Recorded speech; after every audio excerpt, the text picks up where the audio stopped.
ನಮ್ಮ ದೇಶದ ಒಂದು ರಾಜ್ಯದಾಗ ದೀಪ ಹಚ್ಚಾಕನು ಸಹಿತ ಹೋರಾಡುವಂತಹ ಪರಿಸ್ಥಿತಿ ಬಂದೈತೆ ಅಂದ್ರೆ ನೀವು ನಂಬ್ತೀರಿ?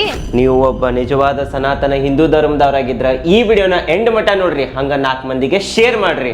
ಎಷ್ಟೋ ವರ್ಷಗಳಿಂದ ದೀಪ ಸ್ತಂಭದ ಮೇಲೆ ಹೊತ್ತಿ ಉರಿಯುತ್ತಿದ್ದಂತ ದೀಪನ ಈ ವರ್ಷ ಭಕ್ತರ ಕಣ್ಣು ಮುಂದನ ಆರ್ಸಾಕ್ ಪ್ರಯತ್ನ ಪಟ್ಟಿದ್ದು ನಮ್ಮ ಹಿಂದೂ ಧರ್ಮದವರಿಗೆ ಎಷ್ಟು ನೋವು ಮಾಡೈತಿ ಗೊತ್ತೈತೇನ್ರಿ ನಿಮಗ? ಕೋರ್ಟ್ ಆದೇಶ ಇದ್ದಾಗನೂ ಸಹಿತ ನೀವು ನಿಮ್ಮ ದೀಪನ ಇಲ್ಲಿ ಹಚ್ಚಬಾರ್ದು ಅಂತ ತಡೆ ಹಿಡಿದಾಗ ಅನ್ಸಿದ್ದು ದೇವರ ದೀಪ ಹಚ್ಚೋದು ಸಹಿತ ಅನ್ಯಾಯನ ಅಂತ.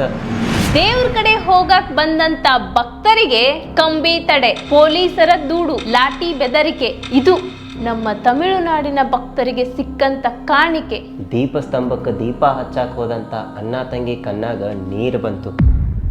ದೇವರಿಗೆ ದೀಪಾನೂ ಹಚ್ಚಬಾರ್ದ ಅನ್ನೋ ಪ್ರಶ್ನೆ ಅವ್ರಿಗೆ ಮೂಡಿತು. ಭಕ್ತರ ಸಂಪ್ರದಾಯಕ್ಕ HR ಮತ್ತು CE ಹೇಳಿದ ಮಾತು, ದೀಪ ಹಚ್ಚಿದ್ರ ರಕ್ತ ಹರಿತೈತಂತ. ಇಷ್ಟು ದೊಡ್ಡ ಭಯದ ಭವಿಷ್ಯ ದೇವರ ಬೆಳಕಿಗೆ. ಗಣಪತಿ ಗುಡಿ ಬಾಜುಕ ದೀಪ ಹಚ್ಚರಿ ಸಾಕು ಅಂತ ಹೇಳಿದಾಗ ಭಕ್ತರ ಮನಸ್ಸಿನಾಗಿದ್ದು ಒಂದ ಮಾತು, ದೇವರಿದ್ರೂ ಸಹಿತ ನಮ್ಮ ಹಕ್ಕುಗಳನ್ನ ರಕ್ಷಿಸೋರ ಯಾರೂ ಇಲ್ಲೇನೋ ಅಂತ. 10 ಜನ ಅರ್ಜಿದಾರರು CISP ಜೊತೆ ದೀಪ ಸ್ತಂಭಕ್ಕೆ ಹೋಗಾಕ ಪ್ರಯತ್ನ ಪಟ್ಟಾಗ ಪೊಲೀಸರು ಮತ್ತೆ ತಡದ್ರ. ಇದನ್ನೆಲ್ಲ ನೋಡಾಕತ್ರ ನನಗನಿಸೋದು ಒಂದ, DMK ಆಡಳಿತದಾಗ ಹಿಂದೂಗಳ ಹಕ್ಕು, ಸಂಪ್ರದಾಯ, ಆಚಾರ ವಿಚಾರಗಳಿಗೆ ಸರ್ಕಾರನ ದೊಡ್ಡ ತಡೆ ಅಂತ.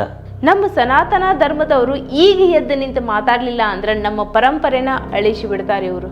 ಈಗಿದಾಗಿದ್ದು ಬೇರೆ ರಾಜ್ಯದಾಗ ಆದ್ರೂ ಆಗಿದ್ದು ನಮ್ಮ ದೇಶದಾಗ ನಾಳೆ ನಮ್ಮ ರಾಜ್ಯದಾಗ ಆಗಂಗಿಲ್ಲ ಅನ್ನಕ ಏನ್ ಗ್ಯಾರಂಟಿ?